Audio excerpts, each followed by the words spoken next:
ഏറെ നാളത്തെ ആഗ്രഹമായിരുന്നു വിങ്കാച്ചെടിയോടുള്ളൊരു കൊതി. അങ്ങനെ കൊതി മൂത്ത് ഞാൻ കുറച്ച് സീഡുകൾ ഇവിടെ വാങ്ങിച്ച് പാകിയായിരുന്നു. പക്ഷേ കാത്തിരിക്കാൻ തുടങ്ങിയിട്ട് ഇപ്പോൾ കുറേ ദിവസങ്ങളായി കേട്ടോ. ഒരാഴ്ച ആയാലെങ്കിലും കിളുക്കുമെന്ന് വിചാരിച്ചിട്ട് ഇപ്പോൾ ഒരു മാസമായിട്ട് പോലും ഒരു പൊടി പോലും ഇവിടെ കാണുന്നില്ല കേട്ടോ. പക്ഷേ എന്താണെന്നറിയത്തില്ല, ഇവിടെ കാട്ടുവള്ളയാണോ എന്താണെന്നറിയത്തില്ല, മുളച്ചൊക്കെ നിൽപ്പുണ്ട്. ഇനിയിപ്പം എടുത്ത് കളയാമെന്ന് വിചാരിച്ചാൽ അഥവാ ഇനിയിപ്പം വിങ്കാവെല്ലാം മുളച്ച് നിൽക്കുന്നതാണെങ്കിൽ നമ്മൾ ഭാഗ്യപരീക്ഷണം നടത്തണ്ടല്ലോ എന്ന് വിചാരിച്ച്. അങ്ങനെ കുറേ നാളത്തെ കാത്തിരിപ്പിന് ശേഷം ദേ വഴിയിൽ വെച്ച് എനിക്കൊരു ചങ്ങാതിയെ കിട്ടി കേട്ടോ. നല്ല രസമില്ലേ കാണാൻ.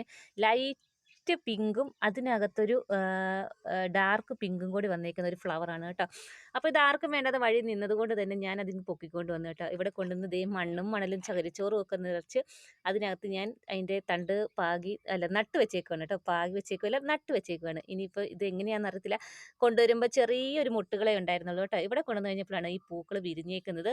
ഇതേൻ്റെ എവിടുന്നോ വന്ന് ഒരു പ്രാണിയാണോ അതോ എന്താണെന്നറിയത്തില്ല, പുഴുവാണെന്ന് അറിയത്തില്ല, അതിൻ്റെ ഒരു ഇതളുമായിട്ട് പോയിട്ടുണ്ട് കേട്ടോ. കണ്ടപ്പോൾ ചെറിയൊരു വിഷമം തോന്നി. നല്ല രസമല്ലേ പ്ലാന്റ് കാണാൻ.